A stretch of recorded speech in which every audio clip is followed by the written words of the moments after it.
अपराह्निक स्वाध्याय विराम श्री शुद्ध। आज का जिज्ञासा समाधान परम पूज्य 105 क्षुल्लक श्री गंभीर सागर जी वर्णी महाराज जी के मुखारविंद से प्रारंभ होगा और समाधान तीर्थोद्धारक निर्यापक श्रमण मुनिपुंगव सुधा सागर जी महाराज के मुखारविंद से होगा। आप सभी सावधान मुद्रा में और इस जिज्ञासा समाधान में अपने जीवन में अध्यात्म रस लेने के लिए गुरुदेव के चरणों में अनंत कोटि इच्छामि इच्छामि इच्छामि आज की जिज्ञासा समाधान पूरे सदन की ओर से प्रारंभ करने की अनुकंपा करें। सभी श्रोतागण एवं जिज्ञासु पूज श्री को नमोस्तु करें।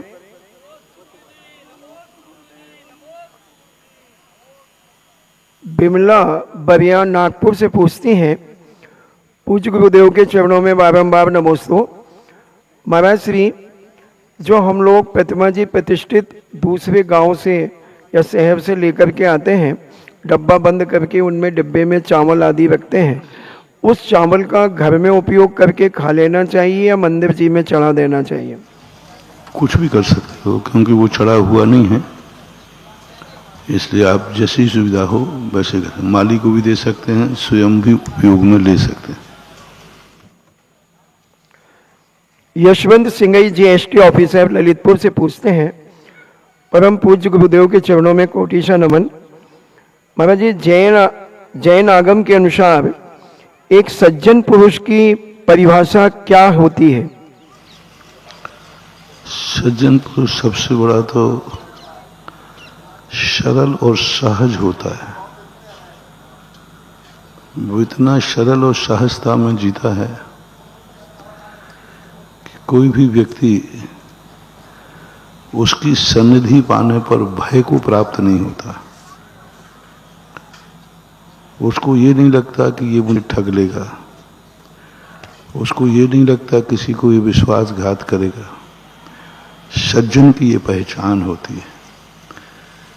तुम कैसे हो इससे कोई मतलब नहीं है, सामने वाला तुम्हें क्या समझ रहा है, तो वह सबसे ज्यादा सज्जन की पहचान होती है कि सामने वाला इतना विश्वास करे कि यह व्यक्ति गलत नहीं हो सकता। जैसे महाभारत में अभी हमने प्रवचन में कहा था,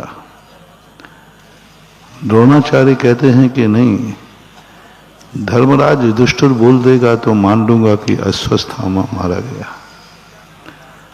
कितनी सज्जनता, कितनी सरलता कि सामने वाला दुश्मन होकर के भी विश्वास कर रहा है। दुश्मन के मन में ये भाव आ जाए, नहीं वो बोलेगा तो सत्य ही, वो है तो निश्चल निष्कपट। तो सज्जन व्यक्ति इतना होता है कि हर व्यक्ति उससे भली द्वेष रखे, कुछ भी करे, लेकिन जब निर्णय की बात आएगी तो यही कहेगा, नहीं वो व्यक्ति तो इंसान के भेष में देवता है। इंसान के भेष में लोग तुम्हें देवता समझें, इंसान के भेष में तुम्हारे लिए एक महान शक्ति समझें, और इंसान के भेष में कभी कभी ऐसा हो जाए, साधु की चर्या देखकर लोग साधु को भगवान समझें, तो वह साधु की साधुता सफल हो जाती है। इंसान को देख करके लोगों के मन में आ जाए कि ये देवता है, यह सज्जन की सबसे बड़ी पहचान होती है। क्योंकि सज्जन स्वयं चल रहा है, वह सज्जन की पहचान नहीं है। सज्जन लोग जहां से चल चुके हैं उसे लोगों ने रास्ता मान लिया है, यह सज्जन की पहचान है। सज्जनः ऐन गतः, सज्जन जहां से चले जाते हैं वही पंथ बन जाता है। जो व्यक्ति जहां से चल जाए वही पंथ बन जाए। जो व्यक्ति अपने मुख से कह देवे वही आगम बन जाए। जो व्यक्ति जो सोच लेवे वही सत्य हो जाए। जो वह बोल देवे वही आगम बन जाए, वही सत्य बन जाए। यह सज्जन पुरुष की पहचान होती है।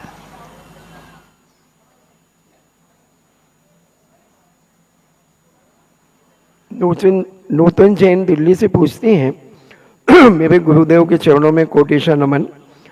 पूज्य, जहाँ आग्रह है वहाँ परिग्रह है और परिग्रह का प्रकोप है, फिर सबसे ज्यादा परिग्रह करने वाले दुनिया में सबसे सुखी नजर क्यों आते हैं?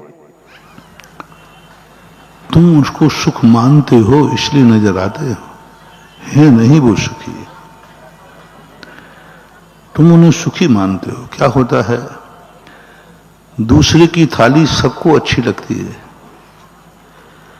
जो उस थाली में खा रहा है उसको उतनी अच्छी नहीं लग रही है, लेकिन दूसरा उसको देख रहा है तो उसको ज्यादा अच्छी लग रही है। तो तुम्हें लग रहा है कि ये लोग सुखी होते हैं, सुखी नहीं होते। इनके विकल्प ज्यादा होते हैं, इनके द्वंद्व ज्यादा होते हैं, इनकी अंतर चेतना देखो कितने आकुल व्याकुल परिणाम। संसार से एक छोटा सा उदाहरण दिए देता हूं। संसार में सबसे ज्यादा कम नींद किसे आती है, बड़े आदमी को, गरीब को? बस इसी से अंदाज लगा लो कि वो कितना सुखी है और कितना दुखी है। पर अपन लोग मानते हैं क्योंकि उसको देखते हैं कि बहुत सुखी आदमी है। नहीं, बड़े आदमियों के दुख बहुत बड़े होते हैं, बाहर से देखने में नहीं आते हैं, लेकिन अंदर से उनके दुख इतने भयानक होते हैं, अंदर से वो बहुत खोखले होते हैं। जब उनकी स्थितियां कभी विपरीत होती हैं तो उनके जीवन में कोई दूसरे रास्ता नहीं मिलते। इसलिए ऐसा नहीं समझना कि वो सुखी है। ठीक है, एक धन दौलत के होने के कारण से वे कुछ मानसिक सुखी रह सकते हैं, थोड़े देर के लिए एक अहम आ सकता है कि मेरे पास पैसा है, लेकिन उसके पीछे जो साइड इफेक्ट है उसकी कल्पना बड़ी भयानक होती है।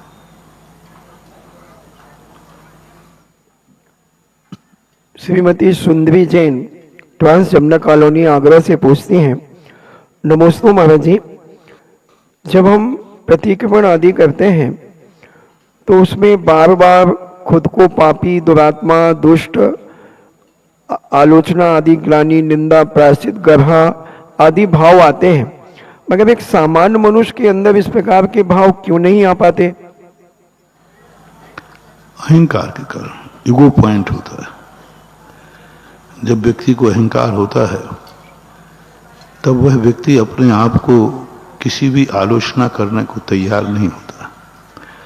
आपने देखा होगा, कौवा हमेशा सबसे ऊंची डाल पर बैठता है और उस पर बैठता है जिसमें पत्ते ना हो। वो दुनिया को दिखाता है, देखो मैं सबसे ऊंचा बैठा हूं। और कोयल सबसे ज्यादा छुप के बैठती है। आज तक कोयल को किसी को खुले में बैठा नहीं देखा। तो कभी कभी क्या होता है, व्यक्ति के अंदर ऐसा ईगो पॉइंट होता है कि वो अपने आप को आलोचक सिद्ध करने में अपनी मानहानि समझता है। उस कारण से ऐसी स्थिति बनती है।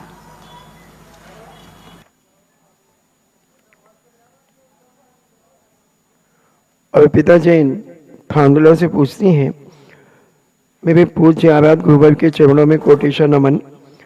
पूज्य श्री, सम्यक दर्शन दुनिया का सबसे बड़ा धन, अनमोल निधि है। सम्यक दृष्टि आगे होके परिग्रह का प्रमाण कर देता है, फिर भी उसके त्यागे हुए त्याग के बाद बचे हुए परिग्रह परिमाण की भी परीक्षा क्यों होती है? परिग्रह बढ़ा हुआ जो परिमाण है उसको यदि वो कम करना चाहे तो कर तो सकता है। परीक्षा इसलिए होती है कि पुण्य बढ़ता है।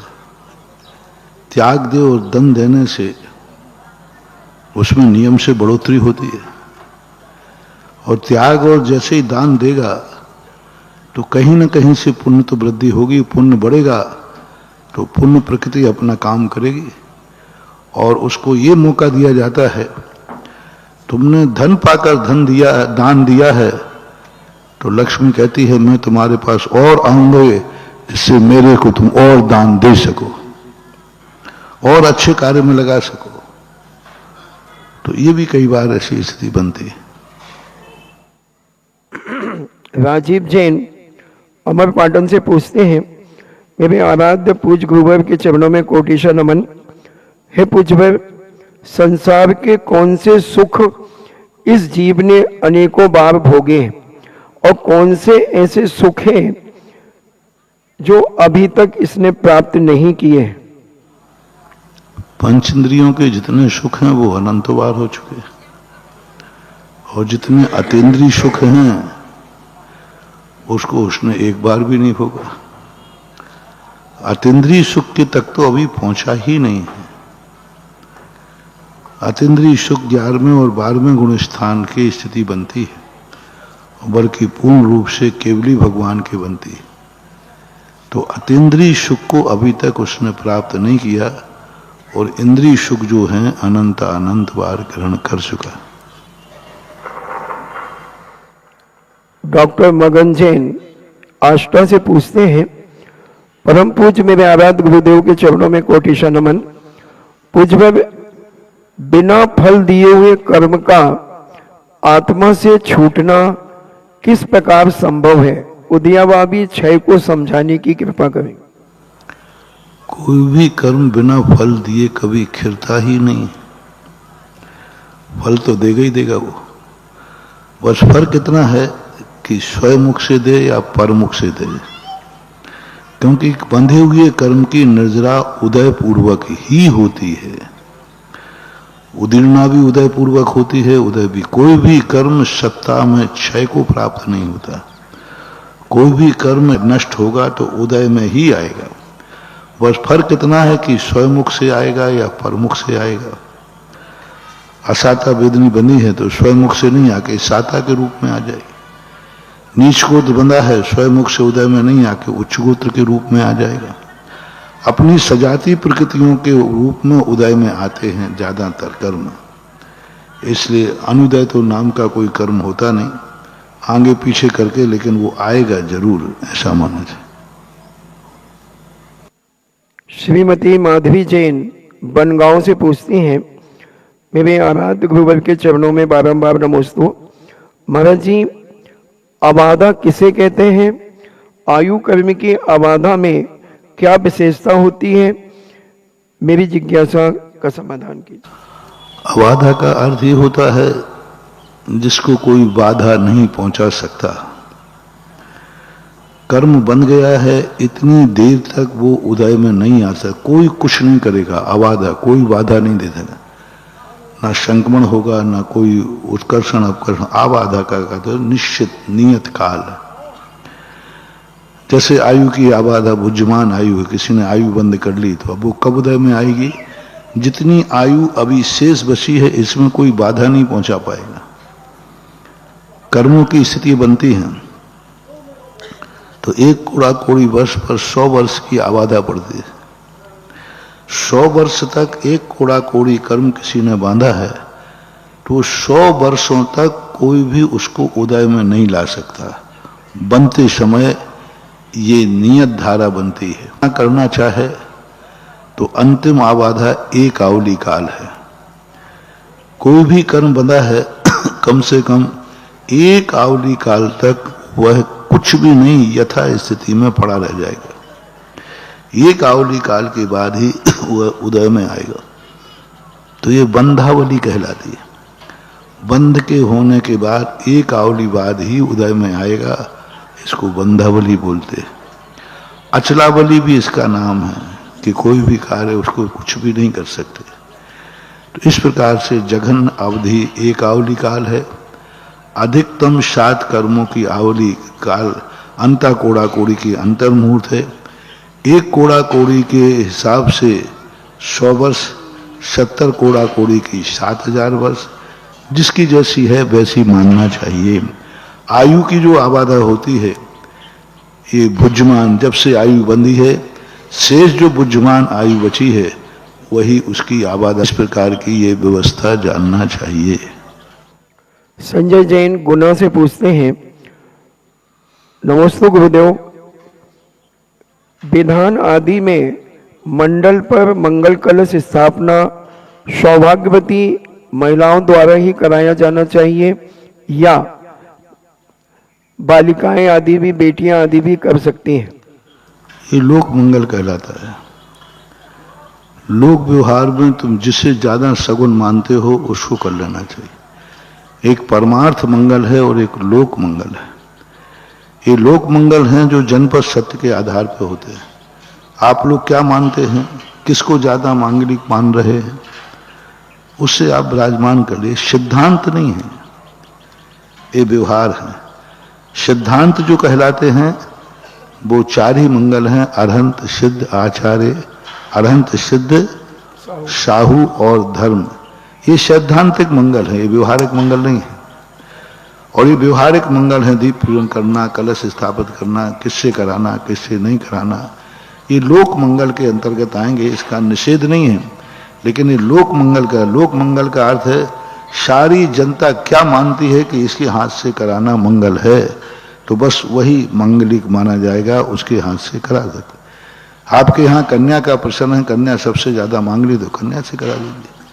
आप लोग मानते हो नहीं, कन्या से ज्यादा मांगलिक सौभाग्यवती स्त्री है, उससे करा दीजिए। तो मान्यता के ऊपर लोक मंगल कहलाता है। जिनवाणी चैनल, आदिनाथ, पुण्योदय और सुधा कलश के समक्ष बैठे हुए जिज्ञासुओं की ओर से और वर्तमान में श्री शांतिनाथ त्रिलोक तिलक जिनालय चमत्कारोदय तीर्थ क्षेत्र के इस परिसर में प्रत्यक्ष में बैठे जिज्ञासुओं की ओर से गुरुदेव के चरणों में अनंत कोटि नमोस्तु नमोस्तु नमोस्तु। क्षुल्लक त्रय के चरणों में अनंत कोटि इच्छामि इच्छामि इच्छामि। गुरुदेव, आपके द्वारा यह दिया गया नाम सार्थक है और सार्थकता को प्राप्त हो रहा है। आपने सवेरे जो विवक्षा करी त्रिलोक तिलक की, वास्तव में इससे तो हम सब लोग अनभिज्ञ ही थे कि तीन लोक के नाथ के दर्शन करके और उनका तिलक करके हम लोग इस संसार में चुल्लू भर ये संसार शेष रह जाएगा। इतनी बड़ी बात इस शब्द की व्याख्या से आपने निकाल के दी। अद्भुत व्याख्या आपके मुखारविंद से सुनने मिली और ऐसी ऐसी समाधान और ऐसे ऐसे चिंतन आपके मुखारविंद से मिलते हैं। ये भी एक चमत्कारोदय तीर्थ का ही चमत्कार है, जो नए नए चिंतन इस पादमूल में आपके समक्ष आ रहे हैं। ऐसे तीर्थ के पंच कल्याणक 10 अप्रैल से 15 अप्रैल तक होने जा रहे हैं। आचार्य भगवंत परम पूज्य विद्यासागर जी महाराज के आज्ञानुवर्ती परम प्रभाव श्रेष्ठ तीर्थोद्धारक निर्यापक श्रवण मुनिपुंगव सुधा सागर जी महाराज के परम सानिध्य में ये पंच कल्याणक 10 अप्रैल से 15 अप्रैल के बीच प्रारंभ होंगे और इसमें पात्र चयन अभी 14 मार्च को हुआ है। कुछ पात्र इसमें शेष रह गए हैं, जिन्हें भी इन पात्रों में अपनी स्थिति इस क्षेत्र के विकास के लिए और इस क्षेत्र के पंच कल्याणक में सम्मिलित होने के भाव हैं। ऐसे राजा सोम, राजा श्रेयांश, बाहुबली, ईशान, शनत और शामान इंद्र, इंद्राणी 11,000 रुपये की राशि से राजा सोम, राजा श्रेयांश 16 कलश के माध्यम से, बाहुबली 16 कलश के माध्यम से, ईशान, शनत, महेंद्र 7 कलश 77 श्रीफल के माध्यम से, ब्रह्म इंद्र आदि 5 कलश 55 श्रीफल के माध्यम से, महामंडलेश्वर आदि जो भी पात्र आप बनना चाहें, जिसकी भी भावना आपकी इच्छा है, कृपया इन नंबरों पर संपर्क कर सकते हैं। 9893625600। मनोज जैन जो इस कमेटी के कोषाध्यक्ष हैं। 9584543368। प्रशांत जैन बोहरीबंद जो इस कमेटी में हैं। 9826151212। प्रदीप जी जैन रद्दी वाले जबलपुर, जिन्हें भी जबलपुर में संपर्क करना है वो इनसे संपर्क कर सकते हैं। शेहोरा में संपर्क करने के लिए 9424686102 शेहोरा में संपर्क कर सकते हैं सन्मत भैया से। 9893488318 अजय अहिंसा वाकल जी कवि महोदय, इनसे भी आप संपर्क कर सकते हैं। 7389639238 संस्कार जैन सोहम बोहरीबंद, इनसे भी इंद्रेंद्राणी आदि के संपर्क कर सकते हैं। गोशलपुर में जिन्हें संपर्क करना है 9303226238 संजय जैन गोशलपुर। आप इन सभी से संपर्क करके अपने अंतरंग के भाव प्रदर्शित करके और इस पंचकल्याणक महोत्सव में सम्मिलित हो सकते हैं। और इस पुण्य धरा पर जिन्होंने आज गुरुदेव के सानिध्य में शांति धारा करने का परम सौभाग्य प्राप्त किया है, विहान जैन, पुत्र श्री विपिन जैन, प्रतीक जैन, शिखरचंद जी जैन, अलवर वालों ने 51,000 रुपये की राशि से शांति धारा करने का पुण्यार्जन किया है। जोरदार तालियों के साथ हम इनके पुण्य की अनुमोदना करते हैं। अनिल जैन, अंचल जैन परिवार, नरेंद्र पहलवान, ललितपुर 11,000 रुपये की राशि से इन्होंने इस धरा पर पुण्य अर्जन करने के भाव किए हैं। आर्यन जैन के जन्म दिवस पर जबलपुर वाले परिवार ने 11,000 रुपये की राशि से इस क्षेत्र के विकास में अपना सहयोग प्रदान किया है। आज आहार दान जिन परिवार के यहाँ हुए, नवदा भक्ति पूर्वक जिन्होंने गुरुदेव का पड़गहान करके और गुरुदेव के आहार दिए हैं, ऐसे सिंघई विमल चंद जैन, विवेक जैन मझौली 1,11,000 रुपये की राशि इन्होंने इस क्षेत्र के विकास में आधारशिला रखते हुए दी है। प्रशांत जैन गढ़ा जबलपुर, मट्टू भैया, इन्होंने भी 1,11,000 रुपये की राशि इस क्षेत्र के लिए प्रदान की है। इस क्षेत्र पर भोजन व्यवस्था 365 दिन प्रतिदिन के हिसाब से बन रही है और जो भी इस क्षेत्र पर प्रतिदिन सारे यात्रियों को आतिथ्य और भोजन की व्यवस्था कराएगा, 1,11,000 रुपये की राशि निर्धारित की है। ऐसे मट्टू भैया ने इस क्षेत्र की भोजनशाला के लिए प्रतिदिन 1,11,000 रुपये प्रति वर्ष वो देंगे, एक वर्ष में एक दिन उनका होगा, ऐसी भावना उन्हें व्यक्त की है। जोरदार तालियों के साथ हम सभी पुण्यार्जक परिवार का हृदय से अभिनंदन करते हैं। गुरुदेव, एक प्रश्न है कि भाई भाई का रिश्ता भगवान ने विपत्ति बांटने के लिए बनाया था। भाई भाई का रिश्ता विपत्ति बांटने के लिए बनाए थे, परंतु ये संपत्ति बांटने तक सिमट कर रह गए। ऐसा क्यों गुरुदेव? भाई भाई के लिए विपत्ति बांटने के लिए थे, लेकिन संपत्ति बांटने के लिए रह गया। उसका मूल कारण है कि पूर्व भाव के ये दो बैरी अपना बैर का बदला नहीं ले पाए, इसलिए एक दूसरे के बदला लेने के लिए संपत्ति का बहाना लेकर एक दूसरे को निपटाएंगे। क्योंकि जब भी व्यक्ति कोई किसी को दुख देता है तो समझ लेना चाहिए कि पूर्व भाव का बैर है। आज प्रातःकाल ही हमने कहा था, हमें संपत्ति बांटने के लिए नहीं, हमें पराई संपत्ति पर नियत खराब करना ही नहीं। और जो सही में भाई भाई होते हैं वे संपत्ति बांटते नहीं हैं, संपत्ति का विस्तार करते हैं। एक दिन का पूरा प्रवचन था शायद है जी जी कि संपत्ति का बंटवारा नहीं, संपत्ति का विस्तार करो। परिवार का बंटवारा नहीं, परिवार का, संघ का बंटवारा नहीं, संघ का।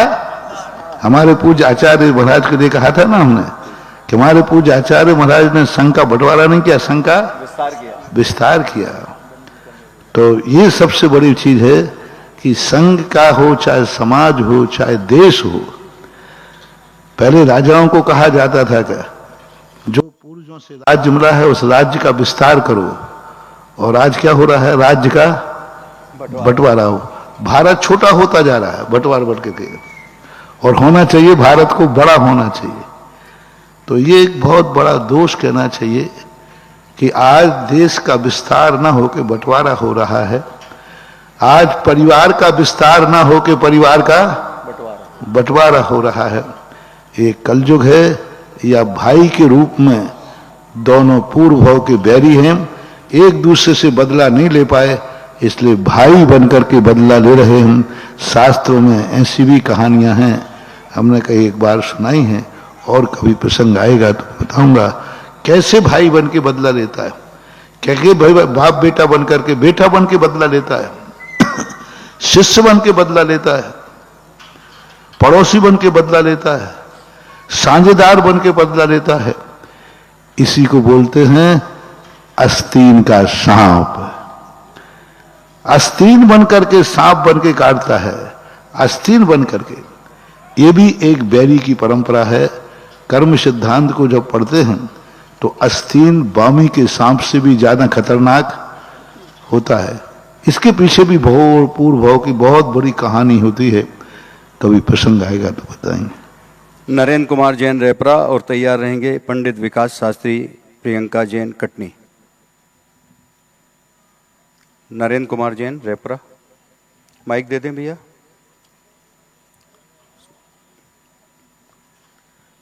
माइक बेटा पीछे तक दे।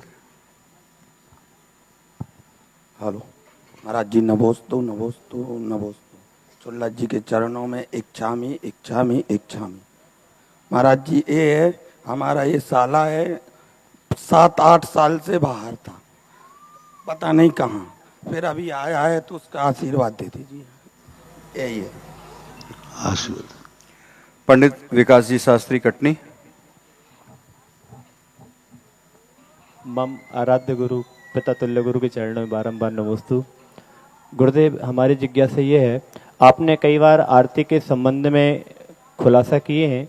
हम लोग कार्यक्रमों में दशलक्षण आदि में शिविर में जाते हैं तो वहाँ एक आरती का स्वरूप नौजवान हमारे समाज के युवा साथी करते हैं। वो क्या करते हैं कि आजकल वो ऐसे राउंड एंड राउंड वाली आरती आती है जो अच्छी भभका बना करके आरती जलती है, उसमें बहुत सारी बातियाँ होती हैं। उनसे कहो कि भैया इतनी बड़ी आरती क्यों जलाते हो, तो ये कहते हैं कि भैया आरती जितने अच्छे से हम करेंगे, अच्छे से विस्तार से खुशी करना चाहिए। तो ये आरती का स्वरूप, दीपक जलाने का स्वरूप छोटा बड़ा कितना जलाना चाहिए, थोड़ा सा शंका है।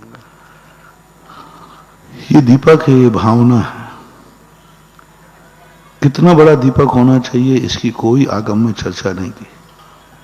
अर्घ कितना बड़ा होना चाहिए इसमें कोई आगम की चर्चा नहीं की। अर्घ कितना बड़ा होना चाहिए, अर्घ इतना बड़ा होना चाहिए कि तुम्हारा दोनों हाथ कम पड़ जाए।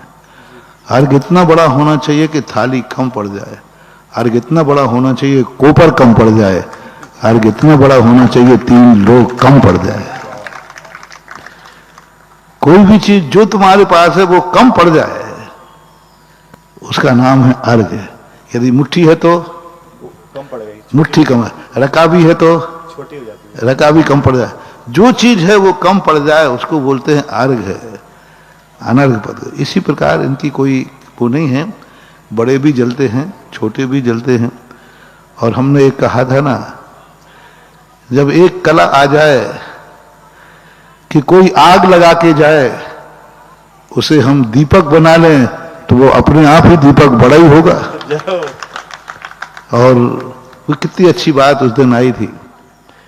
ऐसी कला अपन को आना चाहिए। दुनिया सोच रही है कि वहां आग लगी है, वहां जाके देखो कि दिवाली हो रही है। जैसे हमने बहोरी बंद का कहा था ना, बहोरी बंद में बाहर जाओ तो लोग कहते भैया बहोरी बंद में बहुत आग लगी है, वहां विध्वंस हो रहा है, वहां मूर्ति बदली जा रही है, वहां मूल नायक बदले जा रहे हैं, वहां ये हो रहा है, वहां वो हो रहा है। अब ये आग सारे भारत में लगी है। और जो बहोरी बंद आता है वो कहता है यहां तो दिवाली मनाई जा रही है, यहां तो दिवाली हो रही। सुबह दिवाली हो रही, दोपहर में दिवाली हो रही, शाम को दिवाली हो रही। यहां तो जब से देखो जब दिवाली दिवाली हो रही। और जब इतने सारे दीपक जलेंगे तो धुआं भी ज्यादा निकलेगा। तो वे मूर्ख लोग धुआं को देखकर समझते हैं आग लगी है, उन्हें यह मालूम नहीं है कि धुआं, जितने ज्यादा दीपक जलेंगे धुआं का संग्रह ज्यादा होगा। ज्यादा दीपक जल रहे हैं इसलिए धुआं ज्यादा हो रहा है। वे धुएं को देखकर लगा रहे अंदाज की आग लगी हुई है। उनमें इतनी अकल कहां है कि इतना धुआं उठ रहा है। और वे ये सोचें इसका अर्थ है यहां कितने दीपक जल रहे होंगे। जब इतना धुआं जल रहा है तो दीपक कितने जल रहे होंगे, वहां दिवाली का कितना आनंद आ रहा होगा। उनको तो यही दिखता है इतना धुआं उठ रहा है तो जरूर आग लगी होती। बताओ रे बहोरी बंद वालों, यहां दिवाली की अनुभूति हो रही कि आग लगने की? दिवाली की है। जो आ रहा है वही दिवाली, जो आ रहा है, यात्री आ रहा है वो कहता ओ महाराज क्या हो रहा है, क्या हो रहा है। अभी देखते जाओ और ऐसी दिवाली होगी, अब यहां सदा सदा दिवाली ही होती रहेगी। लोग आएंगे 24 घंटे, कोई सुबह आरती करेगा, कोई दोपहर में करेगा, कोई दीप जलाएगा। कोई ऐसा रूप बनने वाला है कि बहुत, लेकिन बाहर से देखने वाले तो धुआं ही उनकी किस्मत में नसीब है, दिखता भी उनको धुआं है और जिंदगी भी उनकी धुआं की रहेगी और उनकी जिंदगी भी धुंधाती रहेगी। विवेक जैन मझौली और तैयार रहेंगे आगममती सौमती माता जी के गृहस्थ जीवन का परिवार अजित कुमार आशा जैन जबलपुर।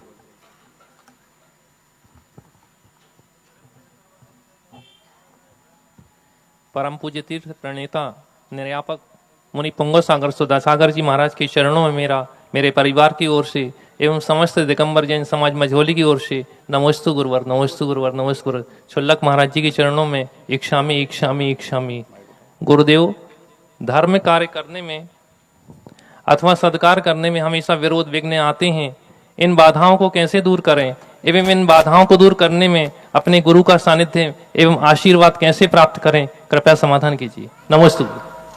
देखो, गुरु और भगवान के द्वारा अपनी कोई बाधा दूर कराना है तो उसका एक ही तरह है, निश्चल भाव से समर्पण।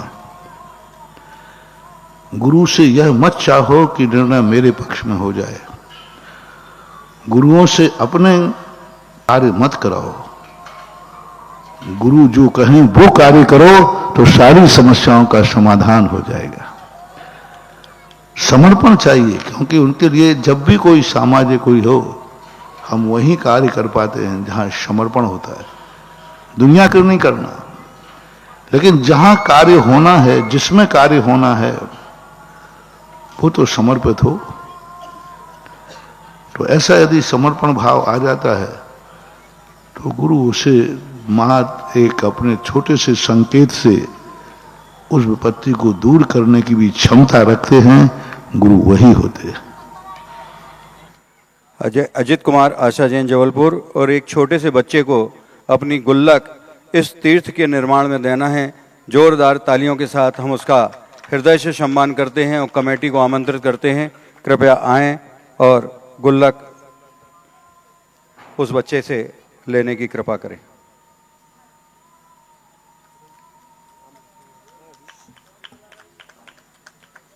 प्रश्न के लिए तैयार हैं अजित कुमार आशा जैन। बच्चों को ऐसे गुल्लक के माध्यम से दान देना सिखाओ।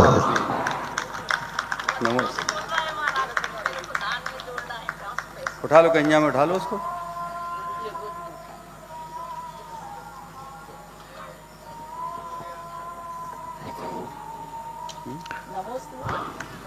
चलो ठीक है।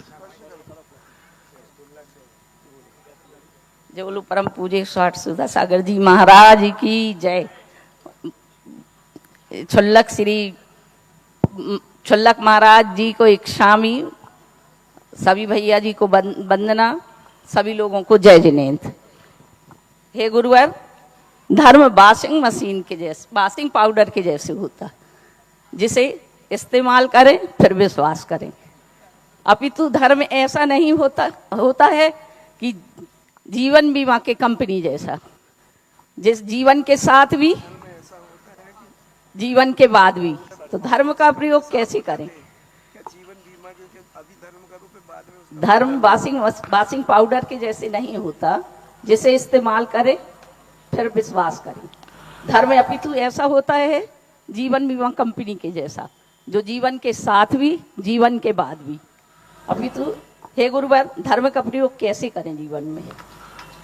धर्म लोग साधन जब बना लेते हैं धर्म को, तो धर्म पाउडर के समान, प्रसाधन के समान हो जाता है। और धर्म को साध्य बना लेते हैं तो धर्म जीवन के साथ भी और जीवन के बाद भी हो जाता है। धर्म को क्या बनाया है तुम? देशयामी समीचीनम धर्मम कर्म निवर्णम संसार दुखता शत्वान यो धरति उत्तमे सुखे। पूज्यवर समंतभद्र महाराज ने धरति उत्तमे सुखे। धर्म वही है जो हमें उत्तम सुख में धारण कर ले जाता है। और उत्तम सुख एक बार प्रकट होता है, उसको उत्तम इसलिए कहते हैं कि प्रकट होने के बाद वो कभी नष्ट नहीं होता, उसको उत्तम संज्ञा देते हैं। लेकिन लोग जब उसको साधन बना देते हैं,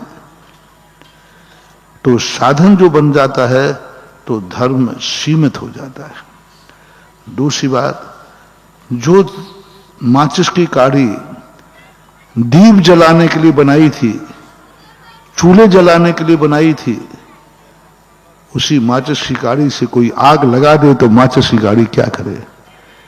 ये धर्म दीप जलाने के लिए है, लेकिन इसी धर्म से रावण जैसे लोग, कंस जैसे लोग आग लगा लेते हैं। इसी धर्म से अपनी जिंदगी बर्बाद कर लेते हैं। इसी धर्म के कारण से धन पाकर व्यक्ति सुखी हो सकता है, लेकिन कई बार धन से व्यक्ति दुख का रास्ता भी चुन लेता है। तो ये निर्णय हमारी दृष्टि के ऊपर है कि हम धर्म को साधन बना रहे हैं अपने संसार का, या धर्म को साध्य बना रहे हैं। यदि हम साध्य धर्म को बना लें और जिंदगी साधन बन जाए, धन दौलत साधन बन जाए, परिवार साधन बन जाए और धर्म साध्य बन जाए, तो एक बार धर्म प्रकट होगा जीवन के साथ और जीवन के बाद भी।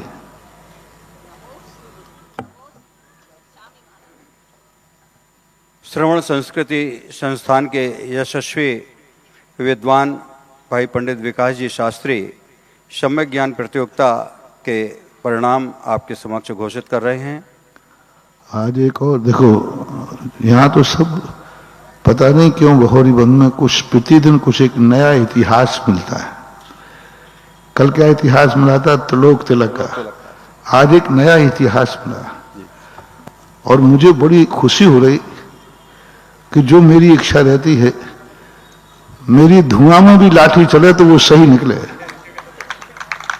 यदि मैं बिना सोचे समझे, कभी पहली बात तो होता नहीं है, सोच समझ के बोलता हूं, लेकिन कभी अनायास निकल जाए तो वो भी निकल जाए, और कभी मेरे से अनायास कुछ ऐसा कार्य हो जाए उसके लिए भी हमें कोई सिद्धि का कारण मिल जाए।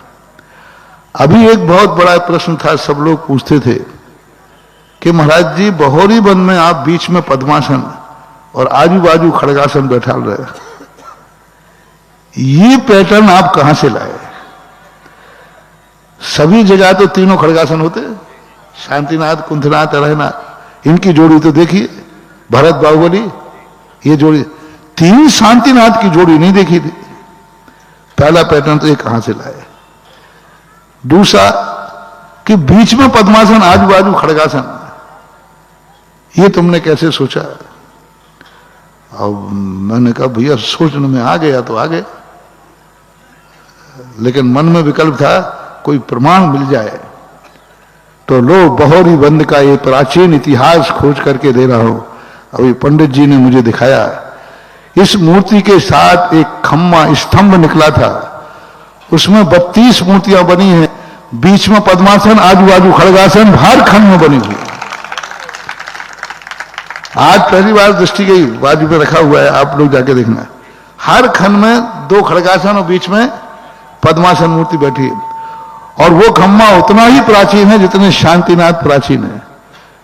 मुझे तो लगता है कि पहले भी यहां बीच में पद्मासन और आजू बाजू शांतिनाथ रहे हैं। अब वे एक पद्मासन एक खड़गासन कहां गए ये खोजना है। हाँ रहे हैं, और वो खम्मे देखो एक नहीं है, हर खंड में यही पैटर्न बना है, 32 मूर्तियां हैं। हर खंड के अंदर आप देखना, एक आध खंड में सिंगल है, बीच में पद्मासन, आजू बाजू खड़गासन। ओहो, मैंने कि ये तो बहोरी वन का पुराना इतिहास है। तभी मैं सोच रहा था कि मेरे दिमाग में भी क्यों आया ये। आज उस खम्मे ने कहा बाबा जी मैंने ही सुचवाया था। खम्मे की मूर्तियों ने कहा कि चिंता मत करो, आपके मुख से जो भी निकलेगा वो कहीं ना कहीं भेंट होगा, और कहीं ना कहीं वो है। और मैं बड़े विश्वास से कहता हूं, जब भी मैं कोई घोषणा करता हूं तो कहता हूं मैं घोषणा नहीं कर रहा हूं, कोई ना कोई पुण्यात्मा मेरे से घोषणा करा रहा है। इसी प्रकार मैं नहीं सोच रहा हूं मेरे में कहां इतनी क्षमता है, मैं खुद सोच रहा हूं कि मैंने ये पैटर्न क्यों आया मेरे मन में, बीच में पद्मासन आजू बाजू। आज उसका इतिहास बहोरी बंद का मिला, हजारों साल पुराना इतिहास।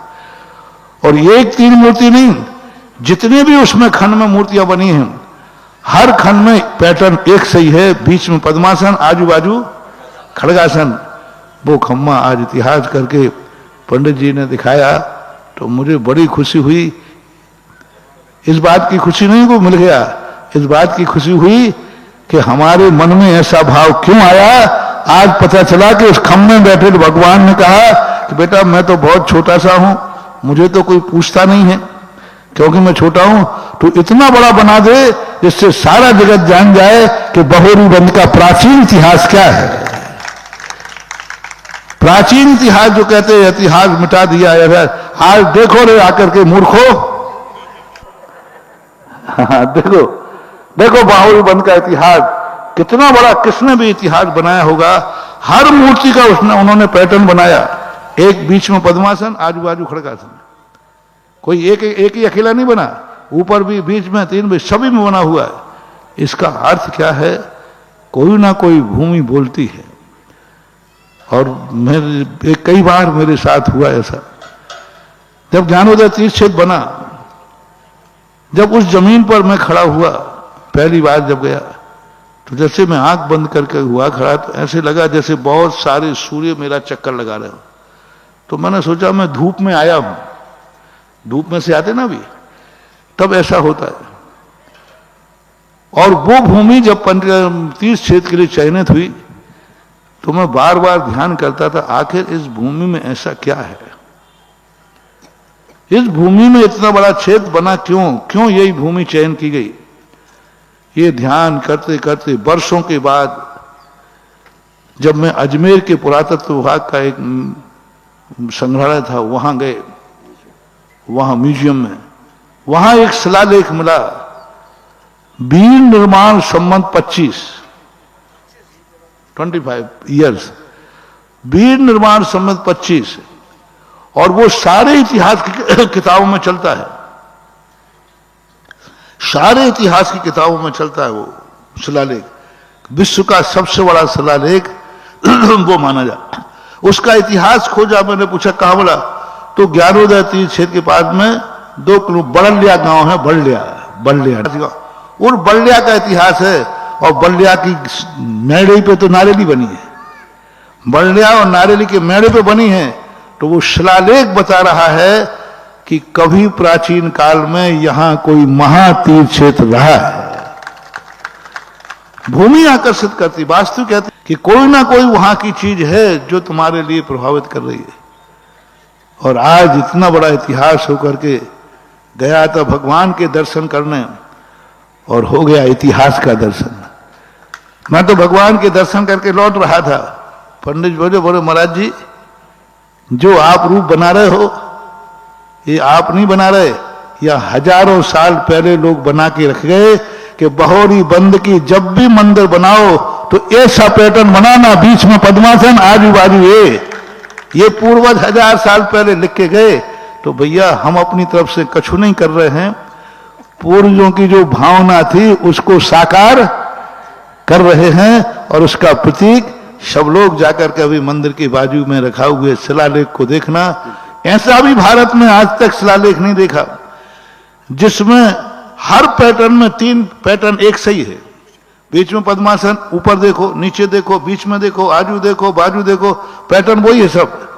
अब वो पैटर्न क्यों बनाया गया इतना, अरे एक स्थान पर बना देते। तो आज बहुत बड़ा ये भी एक चमत्कार है, सबसे बड़ा चमत्कार। यहां अनहोनी कुछ भी हो सकती है, हाँ, हो नहीं, अनहोनी कुछ भी नहीं हो रही।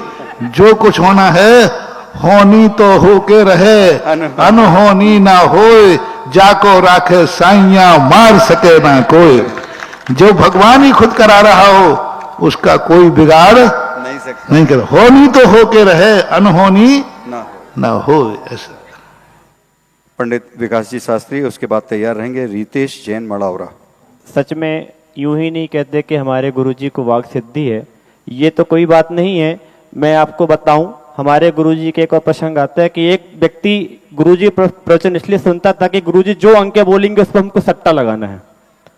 तो ऐसे ऐसी वाक सिद्धि हमारे गुरुजी की है, और ऐसे ही गुरुजी के श्रीमुख से और उनके आशीर्वाद से श्रमण संस्कृति संस्थान सांगानेर की तरफ से हमारे स्नातक परिषद की तरफ से सम्यक ज्ञान प्रतियोगिता प्रति माह आयोजित की जाती है, जिसमें आप लोगों के लिए ऑनलाइन प्रश्न भरने होते हैं और उसके पुरस्कार आपको प्रति माह मिलते हैं। जनवरी माह के प्रथम, द्वितीय, तृतीय पुरस्कार प्राप्त करने वाले, बहुत संक्षेप में मैं नाम लेकर के अपना स्थान ग्रहण करूंगा। जनवरी माह के जिन्होंने प्रथम स्थान प्राप्त किए हैं, जिनको 2111 रुपए की राशि प्राप्त हुई है: Anil Jain Greater Noida West, Ruby Jain Jhansi, Sulekha Shah Ahmedabad, Manju Goda Guwahati, doctor Monika Modi Jhabua. द्वितीय स्थान प्राप्त करने वाले जिनको 1511 रुपए की राशि पुरस्कार के रूप में प्राप्त होती है: दया जैन अजमेर, आदेश जैन अहमदाबाद, माया जैन लखनऊ, ध्वनि जैन मेरठ, प्रमिला जैन देवास, चंदनवाला जैन उदयपुर, रेखा गांधी हिम्मतनगर। और तृतीय स्थान प्राप्त करने वाले जिनको 1111 रुपए की राशि पुरस्कार के रूप में नगद प्राप्त होती है: ममता जैन छिंदवाड़ा, डॉक्टर त्रिशिला जैन जयपुर, प्रीति पाटनी छिंदवाड़ा, कुमकुम जैन दिल्ली, मंजूषा जैन जबलपुर, प्रवीण चंद जैन जयपुर, दौलत राम जैन खंडवा, नीतू जैन राजाखेड़ा धौलपुर, श्रीता जैन झुमरी तलैया। इसके साथ में 40 लोगों को सांत्वना पुरस्कार प्रति माह मिलता है। वो अपने नाम स्नातक परिषद ऐप से आप जाकर के देख सकते हैं, चूंकि समय का अभाव मैं नहीं ले सकता।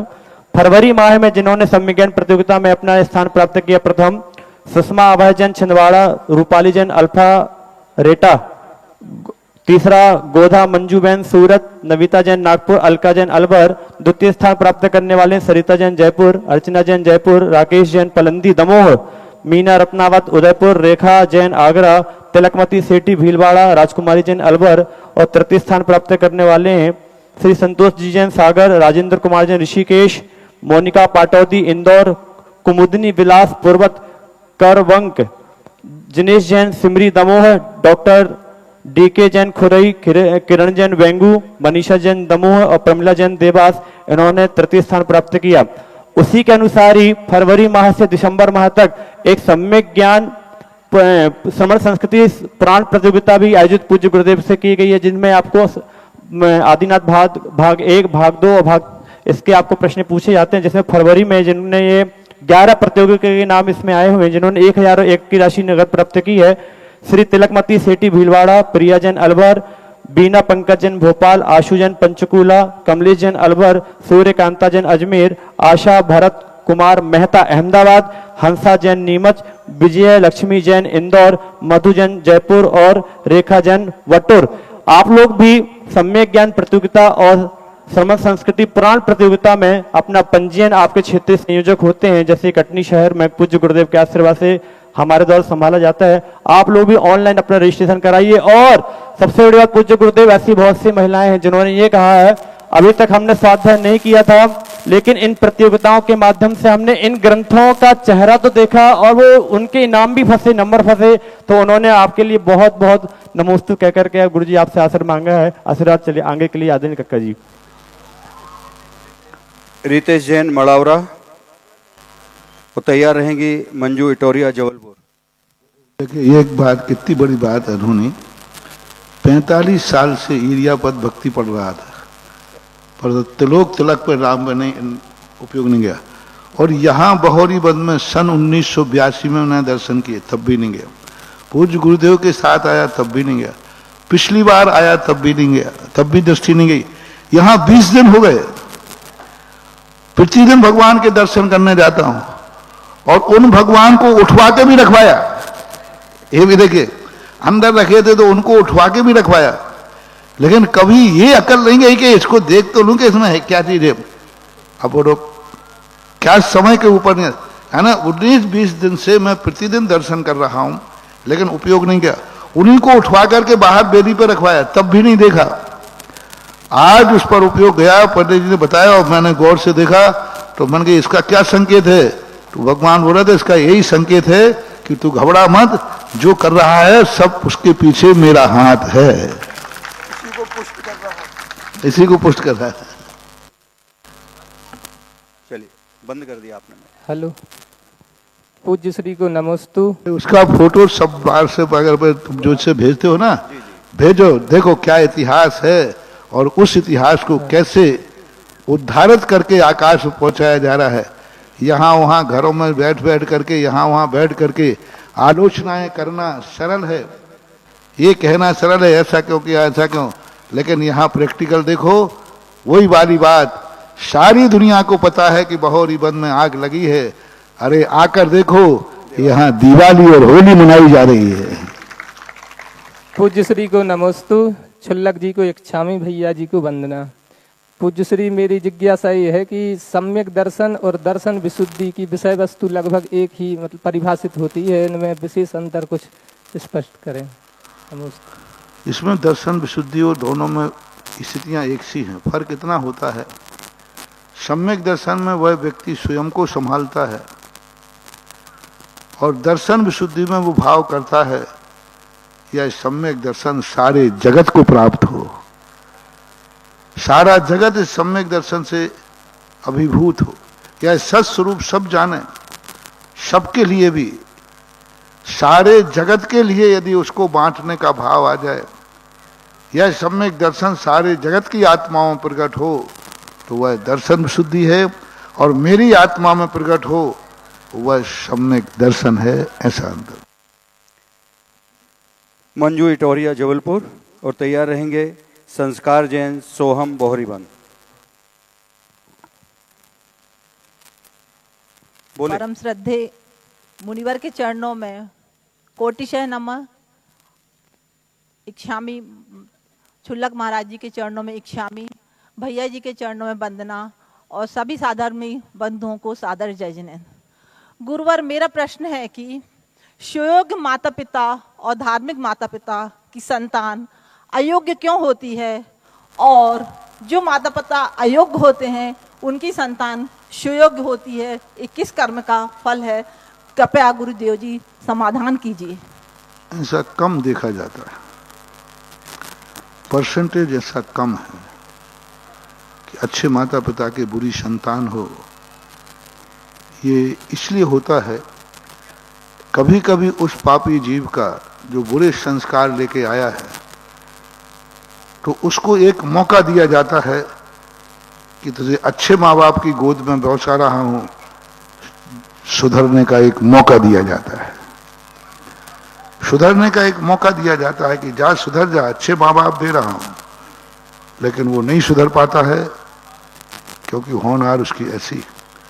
बुरे माता पिताओं के अच्छे लोग हो जाते हैं कई बार, तो उस व्यक्ति ने कभी कभी ऐसे अच्छे कार्यों में खोटा काम किया होगा, खोटे की अनुमोदना की होगी। है जब तू खोटे की अनुमोदना कर रहा है तो तुझे ऐसी गोदी में डालूंगा जो खोटा है, लेकिन उसका पूर्व भाव का संकल्प और संस्कार खोटे में भी वो चोखा बना रहता है। ऐसा होता है। चांडाल के भी सम्यक दृष्टि होते हैं और उच्च कुलीन राजाओं के भी दुर्गति जाते हैं। राजपुत्र उसी समुद्र में फेंका गया। जो राजपुत्र था, उच्च कुलीन था, जैन कुल का था, राजकुमार समुद्र में डूब गया, और चांडाल कुल में उत्पन्न रहने वाला मातंग देवताओं ने आकर कमल बिछाकर उसकी जय जयकार कर दी। चांडाल कुल में आने वाला इतना योग्य देवता जय जयकार कर रहे, और उच्च कुल में जाने वाला राजकुमार मगरमच्छों ने खा लिया, कोई बजाय नहीं। दोनों एक ही स्थान पे थे, एक ही साथ थे, एक डूब रहा था और एक को डूबने के लिए देवता उठा रहे थे। तो ये सब अपने अपने दो फूल सात फूले, किस्मत जुदा जुदा है, एक शीश पे चढ़ा है, एक धूल में पड़ा है। ऐसा माना। नमोस्तु महाराज जी। जगत पूज के चरणों में नमोस्तु नमोस्तु नमोस्तु। चुल्लक श्री के चरणों में इक्षामी इक्षामी इक्षामी। गुरुदेव, जिज्ञासा है कि जितने दुकानदार होते हैं उनके मन में भाव होता है कि हमारी बिक्री बहुत हो, हमारे यहाँ ग्राहक आए। उसी प्रकार जो वकील होता है उसके मन में भी यह भाव होता है कि अपराध ज़्यादा हो तो उसका खर्चा पानी चलता रहे। डॉक्टर जो होते हैं उनके मन में भाव होता है कि रोगी बढ़ें तो उनका खर्चा पानी चलता रहे। तो क्या उनके भावों में दोष नहीं है, और अगर दोष है तो क्या वो भाव रख सकते हैं? नमस्ते गुरुदेव। यदि ऐसा भाव खर्चा पानी चलता रहे, ऐसा भाव आ रहा है तो महान दोष है। और ये भाव आ जाए कि हे भगवान, मेरी सदा बुद्धि काम करती रहे, मैं सदा सबको न्याय दिलाता रहूं, जब भी कोई मेरे पास केस आए मैं उनको न्याय दिला सकूं, ये भाव करता है तो ठीक है। खर्चा पानी चलता रहे ऐसा भाव करता है। डॉक्टर ये सोचता है कि मेरे सामने कोई मरीज आए तो निरोग होके जाए, मेरा इसलिए मैं ऐसा चाहता, और चलता रहे सदा लोग बीमार बने रहें जिससे हमारी, तो उनका गलत भाव है। ऐसा करना उनका ठीक नहीं है। ऐसे करने से वह कला उनके हाथ से चली जाएगी। एक दिन उसकी वकालत भी नष्ट होगी, उसकी डॉक्टरी भी नष्ट होगी, क्योंकि कला आजीविका का साधन न बन जाए। कला से आजीविका मिलती है, ये बात अलग है। कला से उपकार करो, आजीविका उसके पुरस्कार में मिलेगी। आजीविका का निषेध नहीं है, आजीविका तो लेना, लेकिन आजीव वही वाली बात, जीने के लिए खाना और खाने के लिए जीना। खाने के लिए जी रहा है व्यर्थ है, दूसरा भी खा रहा है, लेकिन वो दोनों खा रहे हैं, एक थाली में एक सा भोजन कर रहे हैं। एक खाने के लिए जी रहा है और एक जीने के लिए खा रहा है। बस इतना सा अंतर करना है। भोजन तो सभी करेंगे, डॉक्टरी तो सभी करेंगे, पर ऐसा भाव आएगा तो अच्छा है। ऐसा है। राजकुमार जैन अजमेर और तैयार रहेंगे सोनाली जैन अजमेर। गुरुवर के चरणों में बारंबार मेरे हृदय सम्राट गुरुजी बारंबार नमोस्तु। गुरुजी के चरणों में इच्छामी। गुरुजी मैं अजमेर से नाकामादार से आया हूँ। मैं आपके शिविर में 17 साल से लगातार आ रहा हूँ गुरुजी। मेरी आंखों में अमृत धारा टॉक में डल गई थी गुरुजी, पर आपके आशीर्वाद से, आपकी शांति धारा ने मेरी आंखों को बचाया। डॉक्टर ने साक्षात कह दिया कि आपकी आंखों में रोशनी नहीं है, पर गुरुजी उस समय पूरनचंद जी सुधनिया और नाथू अंकल जी को आपने आशीर्वाद दे के भेजा था कि ये बेटे को आप अच्छे अच्छे डॉक्टर को दिखाओ, पर टॉक में भी डॉक्टर ने मना कर दिया। गुरुजी आपने मेरा आशीर्वाद दिया, आपको आपने आशीर्वाद दिया। मेरी आंखों से मैं आज साक्षात आपके दर्शन कर रहा हूं। 17 साल से लगातार आपका शिविर का चमत्कार है गुरुजी। ये अंकित भैया जी सागर में हम साथ में हमने अध्ययन किया था अभी पिछली शिविर में, और आज भैया जी मंच पर डॉक्टर अंकित जी बैठे हैं। गुरुजी आपका बहुत बड़ा चमत्कार है शिविर का।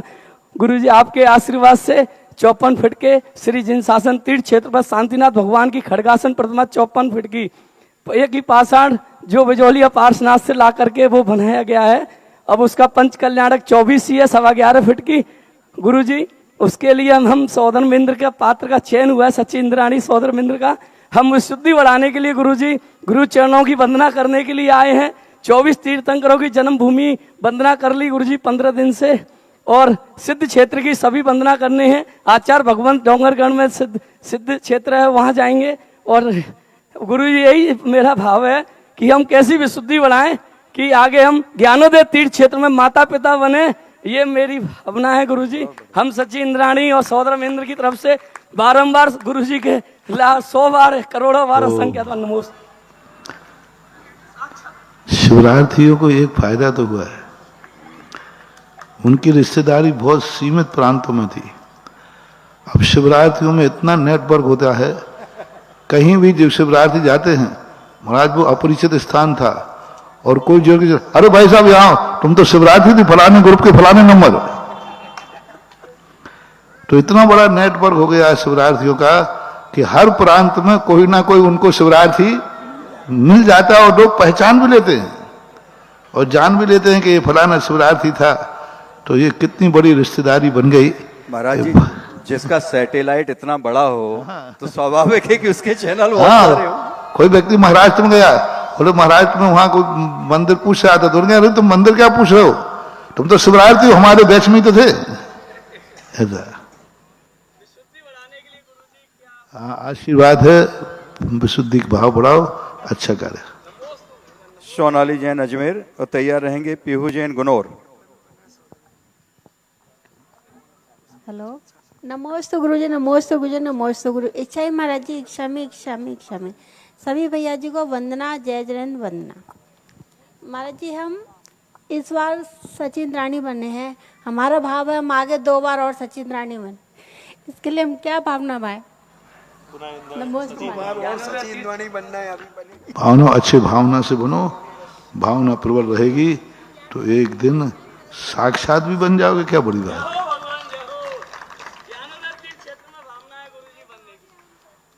रानी ही बनना चाहते हैं। अब आपका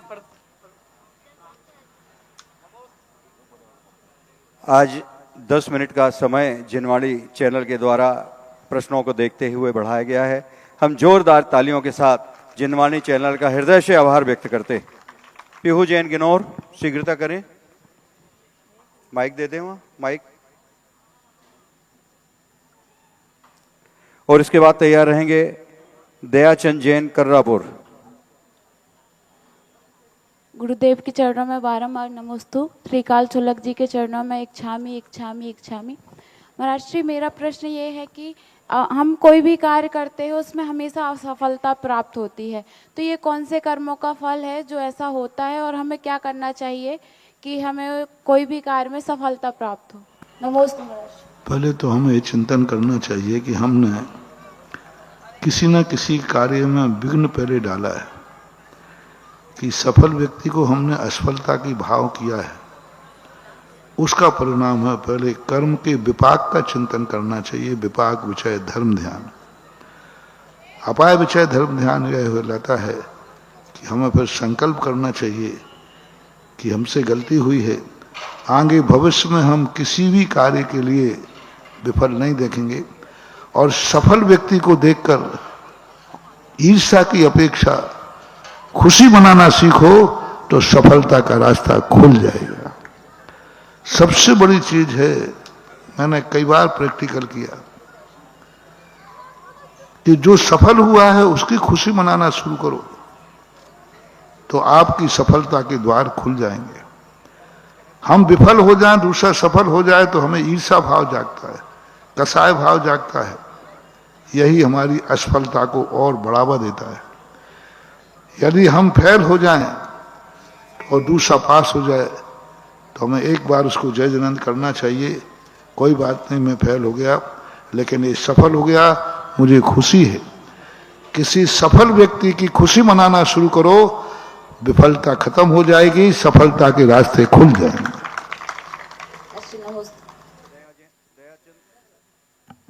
दयाचंद जैन कर्रापुर और तैयार रहेंगे नीता जैन पथरिया। महाराज जी नमोस्तु नमोस्तु नमोस्तु। चुल्लक जी को इच्छा में महाराज श्री, मेरा इस शंका है कि इस जमाने में गौ की, बहू की और बिटिया की दुर्दशा खराब है, इसका मुझे समाधान चाहिए। गौ की, बहू की और बिटिया की, और ये तीनों चीजें से ही दुनिया चलती है सदा से। गौ से, बहू से और बिटिया से, ये तीनों से तो दुनिया चल रही है। गाय का सारी दुनिया दूध पी रही है और बहू तो चलती है, और बिटिया तो है हमारे आचार्य सिंह का त्रिहिता, तो अपने पीहर में रहती है, ससुराल जाए तो दूसरे का वंश चलाती है, और आरिका बन जाए तो धर्म का भी। इसलिए ऐसा है नहीं, ऐसा लगता है। कभी कभी व्यक्ति को स्वयं सोचना है कि कहीं हमारी दुर्दशा हमारी खुद की गलतियों से तो नहीं हो रही है। कभी कभी दूसरे कारण नहीं होता, खुद व्यक्ति ऐसे दंड कर लेता है, ऐसा कुछ जाल बिछा लेता है कि फिर उसकी दशा स्वयं के बिछाए हुए जाल में हो जाती है। मकड़ी जैसे अपना जाल बिछाती है, अंत में उसकी दशा होती है तो लोग सोचते हैं जाल ने इसकी दशा कर दी। कहीं ऐसा तो नहीं है कि ये जाल कल तुमने खुद ही बिछाया हो। आज वो जाल लग रहा है कि हम इस जाल में फंस गए, जाल ने इस मकड़ी की दुर्दशा कर दी, लेकिन थोड़ा इतिहास देखो, ये जाल सबसे पहले बिछाया किसने था? आज जाल ने उसकी दुर्दशा की है, लेकिन बिछाया जाल किसने था? इसी प्रकार हमें वो एक तुम्हारे यहाँ लोग बताते हैं, एक कोई चैनल चला था, सास भी कभी बहू थी, कोई चल रहा था, लोग सुनाते थे, सास भी कभी बहू थी। यदि यह बात हर बहू को याद आ जाए कि आज वो बहू है, वो भी कभी बहू थी, और उस बहू के समय पे यदि वो अच्छा काम करती तो बहू की कभी दुर्दशा नहीं होती। बहू बनने के बाद सबको धर्म दिखता है कि बहू कैसी होना चाहिए। जब वो बहू कैसी थी तब वो बहू कैसी थी, इस बात पर विचार करते हैं तो बहुत कठिन हो जाता है, बहुत। तो हमें हर व्यक्ति को ये देखना है, जो दुर्दशा करने वाला है, क्या उस दुर्दशा का बीज हमने खुद ही तो नहीं बोया है। और बहू से पूछो कि तुम जब बहू थी तब तुम्हारे सासू के साथ क्या व्यवहार था। मेरे सामने कई लोग आए, एक माँ जी आए, बोले महाराज मेरी बहू जो है ना वो आपकी बड़ी भक्तन है, लेकिन हमसे बहुत लड़ती है, आप थोड़ा उसको समझा देना। तो मैंने कहा समझा दूंगा। फिर तो ना मैंने कहा माँ जी एक बात बताओ, तुम्हारी सासू थी कि नहीं? बोले थी। उससे तुम्हारी कैसी बनी? अरे महाराज जी एक दिन भी नहीं बनी, एक दिन भी नहीं बनी, 24 घंटे किचकिच होती थी, मैं तो आंख से नहीं देखता था। तो मैंने तुरंत माँ जी से कहा, माँ जी आई एम सॉरी प्लीज, मैं किसी घर की खेती को नहीं उजाड़ सकता हूं, क्योंकि आपने जैसा बोया है फसल में भी वैसा ही आएगा, ऐसा बोला। नीता जैन पथरिया और इसके बाद तैयार रहेंगे मंजू जैन किशनगढ़ और माया कटारिया जयपुर। 12 वर्षीय संस्कृति के प्रणेता और 12 श्रवण संस्कृति के प्रणेता, पाठशाला प्रणेता मुनि पुंगव श्री सुधा सागर जी महाराज के चरणों में त्रिबार नमोस्तु, पूरी पथरिया समाज की ओर से नमोस्तु नमोस्तु नमोस्तु। और श्री छुल्लक जी के चरणों में इक्षामी इक्षामी इक्षामी, और पथरिया नगर गौरव छुल्लक जी के चरणों में इक्षामी, और समस्त भैया जी को वंदना। मुनि श्री, हमारा प्रश्न है कि जैसे बहोरी बंद में ऐसी दीपावली मन रही है, तो हमारे जो 12 वर्ष की जो परीक्षार्थी हैं सभी, बहुत सारी संख्या में पथरिया समाज में इस बार संख्या बढ़ी है, तो उनकी तरफ से 2 लाइनें आपके चरणों में कि तुम हो प्रकाश पुंज बीते राग ज्ञान में, और मन की लौ लगी है अरिहंत ध्यान में, ज्ञान की ज्योति जलाई श्रवण संस्कृति में, अवतार महावीर के हो वर्तमान में, अवतार महावीर के हो वर्तमान में। महाराज श्री, जैसे कि 1008 श्री बाहुबली भगवान 1 वर्ष तक ध्यान में लीन रहे, और ध्यान में लीन रहे तो शास्त्रों में पढ़ा है कि उनके बेल चढ़ गई थी उनके शरीर पर, सर्पों ने बामी भी बना ली थी, चिड़ियों ने घोंसले भी बना ले दिए थे। तो क्या महाराज श्री उस समय श्रावक लोग भैयाव्रती करने नहीं आते थे क्या? अब वो हमारे जैसे महाराज थोड़ी थे कि पहले से एड्रेस पता हो कि महाराज जी कहाँ हैं। अरे ऐसे घनघोर जाके जंगलों में बैठ जाते थे जहां तुम जाने ही संभव नहीं होता था। अब नेमिनाथ भगवान से अंदाज लगाओ कहां जाके बैठे, 5वीं टोंक पे। आज जब ये दशा है वहां पहुंचना, उस समय वहां पहुंचना कोई नहीं गया। आज तो कम से कम तीर्थ बन गया, तो रास्ते बन गए, सीढ़ियां बन गई, लोग भी जा रहे। जब भगवान नेमिनाथ वहां गए होंगे तो वहां तो रास्ते होंगे ही नहीं, अब मनुष्य की पहुंचना ही मुश्किल होता है। तो जब भगवान तीर्थंकर लोग ऐसे स्थान पर पहुंच जाते, अब शिखर जी पर कपालनाथ ठोक पर पहुंचे अजतनाथ भगवान, तो कहां पहुंच पाए होंगे। जब पहुंचे, जब तक पहुंचे, ऐसा आता है उल्लेख कि जब भरत ने खोज करके बाहुबली कहाँ हैं, तो ऐसा खोजा तो ब्राह्मी और सुंदरी दोनों साथ गई हैं, और जाके देखा कि भैया को तो ऐसी हालत है, तो ब्राह्मी सुंदरियों ने उन बेलों को हटाया और उन्होंने सारी सफाई की। इसलिए आप प्राचीन मूर्तियों के अंदर देखना, बाहुबली की बाजू में 2 स्त्रियां बनी रहती हैं बेले पकड़े हुए। देवगढ़ में है, यहाँ भी है, हाँ यहाँ भी। और वे 2 बेले कोई नहीं, ब्राह्मी सुंदरियां हैं जो बेलों को हटा रही हैं। तो जब पता चल जाए तो कोई पहुंच जाए, अब पता ही नहीं चले तो क्या करें बताओ। तैयार हैं मंजू जैन किशनगढ़, माया कटारिया जयपुर, इसके बाद विनम्र जैन मझौली, और उसके बाद विद्या सुधा बोहरीबंद युवा मंडल बोहरीबंद। नमोस्तु महाराज जी। यहाँ भी बाहुबली भगवान को देखना, ब्राह्मी और सुंदरी बेलों को पकड़ के हटा रही हैं। बिलहरी में महाराज जी हैं, तो उसमें सांप बिच्छू ये सब चढ़े हुए देखे रहे, सबसे प्राचीन सब थे ही। बताओ नमोस्तु महाराज जी।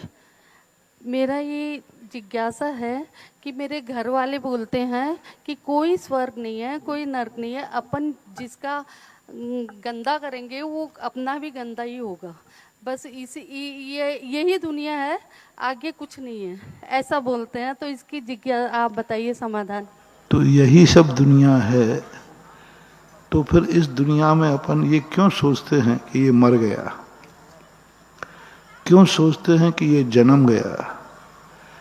जन्म और मृत्यु ही बता रही है कि कल भी कोई था और कल भी कोई रहेगा।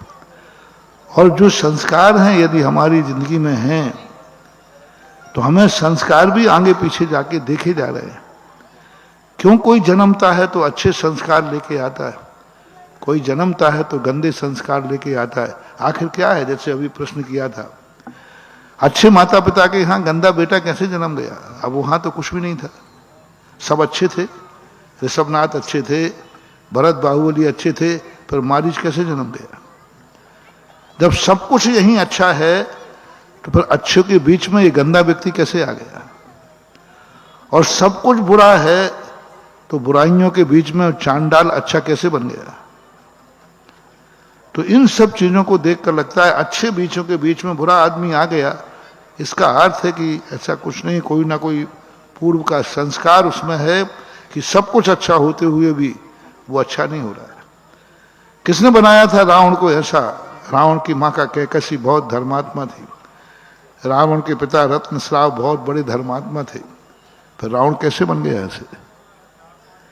क्यों बन गया? कोई गरीब बनता, कोई अमीर बनता है, कोई दिन रात मेहनत कर रहा है तो भी दो टाइम की रोटी नसीब नहीं हो रही है, और कोई लोग माटी को छूते हैं और सोना हो जाता है। ये भेद क्यों आ रहा है?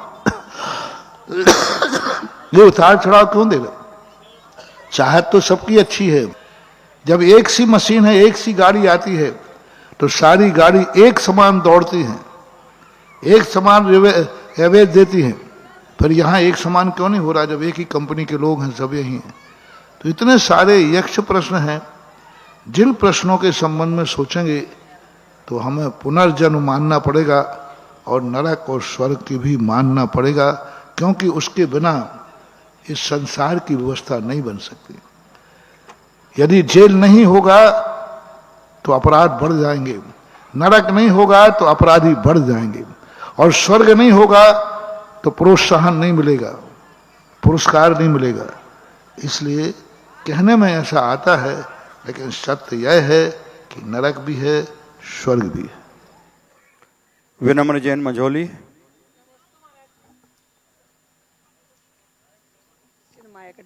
नमोस्तु महाराज श्री। इच्छामी महाराज जी, भैया जी को वंदना और साधर्मी बंधुओं और बहनों को जय जिनेन्द्र।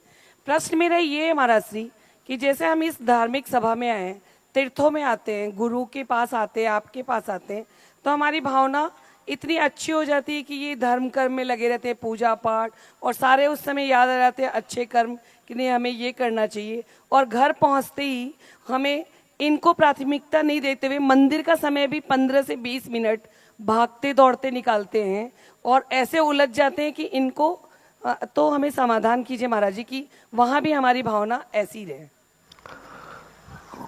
कुछ चीजें ऐसी होती हैं जो नैमित्तिक शक्तियां के कारण से, अपना उपादान जब कमजोर होता है तो निमित्त प्रभावशाली होता है।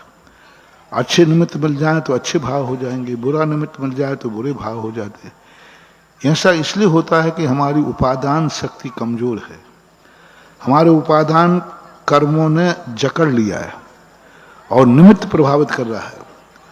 और जब उपादान कमजोर होता है, बलजोर होता है, तो कितना भी बुरा निमित्त मिल जाए उसके परिणाम बुरे नहीं होते।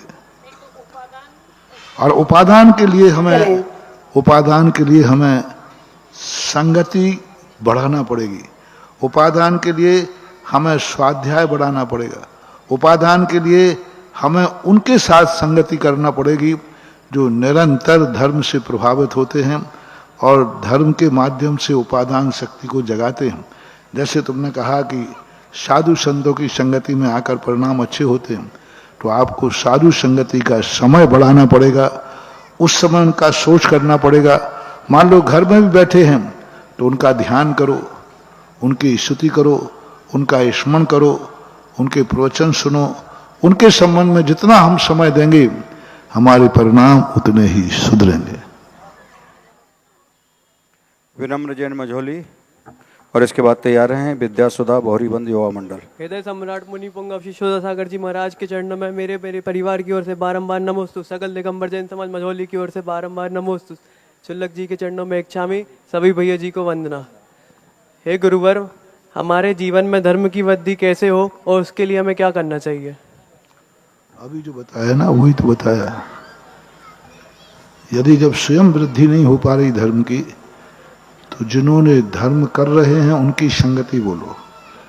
या तो धर्मात्मा बनो और या जो धर्मात्मा बने हैं उनकी जयकार करो, उनकी सेवा करो, उनकी संगति करो। दो ही तरीका है, या तो स्वयं अच्छे बन जाओ या अच्छे लोगों की संगति में जाओ तो कोई। इसलिए यदि हम धर्म चाहते हैं तो धर्मात्माओं की संगति करना पड़ेगी, क्योंकि धर्मात्माओं की संगति किए बिना धर्म उत्पन्न नहीं होगा, क्योंकि हमारे स्वयं में धर्म उत्पन्न करने की शक्ति नहीं है। तो हमें धर्मात्माओं की संगति करना चाहिए। युवा मंडल अंतिम प्रश्न के लिए और इसके बाद तैयार रहेंगे आज के आहार दान पुण्यार्जक परिवार आरती के लिए। हेलो गुरुवर, धर्म कार्य में कोई साथ ना दे तो हमें क्या करना चाहिए? हाँ, अकेले डट के चल पड़ना चाहिए। हाँ, क्या बात है, दमदार सुबेड़ा पार।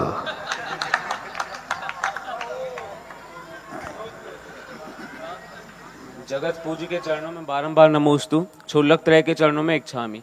महाराज श्री, मेरा प्रश्न ये है कि जैसे मृत्यु का समय सबका निश्चित होता है, तो अकाल मृत्यु क्यों होती है? किसने कहा दिया निश्चित होता है? कहाँ लिखो? महाराज जी सब तो बोलते हैं। एक चिड़िया के गले में अंगूठा रखे है कोई व्यक्ति और पूछ रहा है इसका मरने का काल कब है। तुम कहते हो कल, तो वो आज ही दबा देगा। और तुम कहते हो अभी, तो वो छोड़ देगा। बोलो चिड़िया की मृत्यु कब है?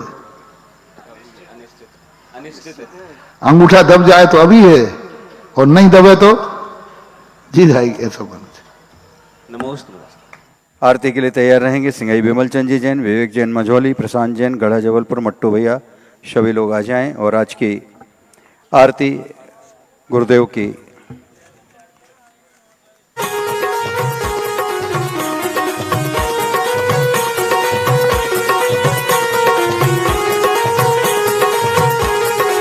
आरती के पश्चात इसी पंडाल से परम पूज्य 105 छुल्लक गंभीर सागर जी महाराज वर्णी महाराज जी की मंगल देशना होगी।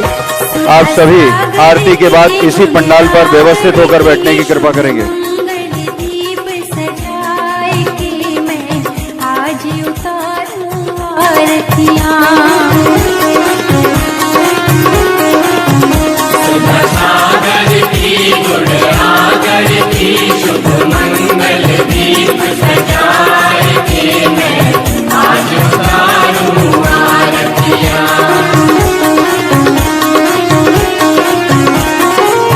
रूप श्री श्री शांति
शुभ मंगल